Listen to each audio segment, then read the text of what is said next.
ಧಾರವಾಡದಲ್ಲಿ ಕ್ಷುಲ್ಲಕ ಕಾರಣಕ್ಕೆ ತಮ್ಮನೇ ಅಣ್ಣನನ್ನ ಕೊಲೆ ಮಾಡಿದ್ದಾನೆ. ಸ್ವಂತ ಅಣ್ಣನನ್ನೇ ಚಾಕುವಿನಿಂದ ಇರಿದು ಚುಚ್ಚಿ ತಮ್ಮ ಕೊಲೆಗೈದಿದ್ದಾನೆ. ಧಾರವಾಡ ಜಿಲ್ಲೆಯ ಕರಡಿಗುಡ್ಡ ಗ್ರಾಮದಲ್ಲಿ ನಡೆದಿರುವಂತಹ ಒಂದು ಮರ್ಡರ್ ಇದು. ಮನೆಯ ದಾರಿ ವಿಚಾರಕ್ಕೆ ಸಹೋದರನ ನಡುವೆ ಗಲಾಟೆ ಆಗಿದೆ. ಮೊದಲು ತಮ್ಮನ ಮೇಲೆ ಅಣ್ಣ ಚಾಕುವಿನಿಂದ ಹಲ್ಲೆ ಮಾಡ್ತಾನೆ. ನಂತರ ಅದೇ ಚಾಕುವನ್ನು ಕಿತ್ತುಕೊಂಡು ತಮ್ಮ ಅಣ್ಣನಿಗೆ ಇರಿದಿದ್ದಾನೆ. ಗಂಭೀರವಾಗಿ ಗಾಯಗೊಂಡಂತಹ ಮಲ್ಲಯ್ಯ ಕಿಮ್ಸ್ನಲ್ಲಿ ಕೊನೆಯುಸಿರೆಳೆದಿದ್ದಾನೆ.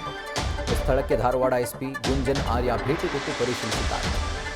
ಇನ್ನು ಈ ಒಂದು ಮರ್ಡರ್ ಆದ ನಂತರ ಈ ಆರೋಪಿ ತಮ್ಮ ಎಸ್ಕೇಪ್ ಆಗಿದ್ದಾನೆ. ಈತನಿಗೆ ಪೊಲೀಸರು ಬಲೆ ಬೀಸಿದ್ದಾರೆ. ಮನೆಯ ದಾರಿ ವಿಚಾರಕ್ಕೆ ಸಂಬಂಧಪಟ್ಟಂತೆ ಸಹೋದರರ ನಡುವೆ ಗಲಾಟೆ ಆಗುತ್ತೆ.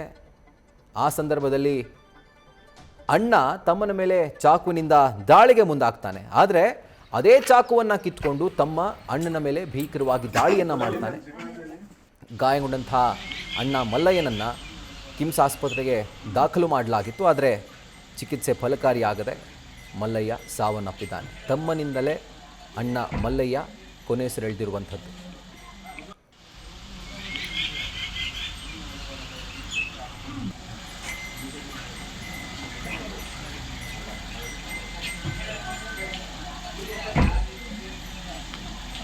ಮೃತಪಟ್ಟಿರುವಂಥ ದುರ್ದೈವಿ ಮಲ್ಲಯ್ಯನನ್ನು ಗಮನಿಸ್ತಾ ಇದ್ದೀರಿ. ಈತನೇ ತಮ್ಮನ ದಾಳಿಯಿಂದ ಸಾವನ್ನಪ್ಪಿರುವಂಥ ದುರ್ದೈವಿ.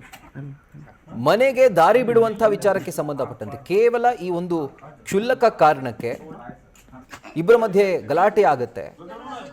ಅದರಲ್ಲಿ ಮೊದಲನೇದಾಗಿ ಚಾಕುವನ್ನು ಹಿಡಿಯುವಂಥದ್ದು ಅಣ್ಣ ಮಲ್ಲಯ್ಯ. ಚಾಕುವಿನಿಂದ ತಮ್ಮನ ಮೇಲೆ ಆತ ದಾಳಿ ಮಾಡ್ತಾನೆ. ಆದರೆ ಅದೇ ಚಾಕುವನ್ನು ಪುನಃ ಕಿತ್ಕೊಂಡು ತಮ್ಮ ಭೀಕರವಾಗಿ ಅಣ್ಣನ ಮೇಲೆ ದಾಳಿ ಮಾಡ್ತಾನೆ. ಆತ್ಮರಕ್ಷಣೆಯ ಭಯಕ್ಕೋ ಅಥವಾ ವಿಪರೀತವಾದಂಥ ಸಿಟ್ಟಿಗೋ ದ್ವೇಷಕ್ಕೋ ಭೀಕರವಾಗಿ ಮಾರಣಾಂತಿಕವಾಗಿ ಹಲ್ಲೆ ಮಾಡ್ತಾನೆ. ಆ್ಯಂಡ್ ತೀವ್ರವಾಗಿ ಗಾಯಗೊಂಡಿದ್ದಂಥ ಅಣ್ಣ ಮಲ್ಲಯ್ಯ ಇವತ್ತು ಕಿಮ್ಸ್ನಲ್ಲಿ ಕೊನೆಯುಸಿರೆಳೆದಿದ್ದಾರೆ. ಇದಕ್ಕೆ ಸಂಬಂಧಪಟ್ಟಂತೆ ಎಸ್ಪಿ ಗುಂಜನಾರ್ಯ ಭೇಟಿ ಕೊಟ್ಟು ಪರಿಶೀಲಿಸಿದ್ದಾರೆ. ಆ್ಯಂಡ್ ತಮ್ಮ ಯಾವಾಗ ಈ ಒಂದು ಮರ್ಡರ್ ಆಯಿತು ಅಲ್ಲಿಂದ ಎಸ್ಕೇಪ್ ಆಗ್ತಾನೆ. ಈಗ ಆತನ ಪತ್ತೆಗಾಗೂ ಕೂಡ ಪೊಲೀಸರು ಬಲೆ ಬೀಸಿದ್ದಾರೆ.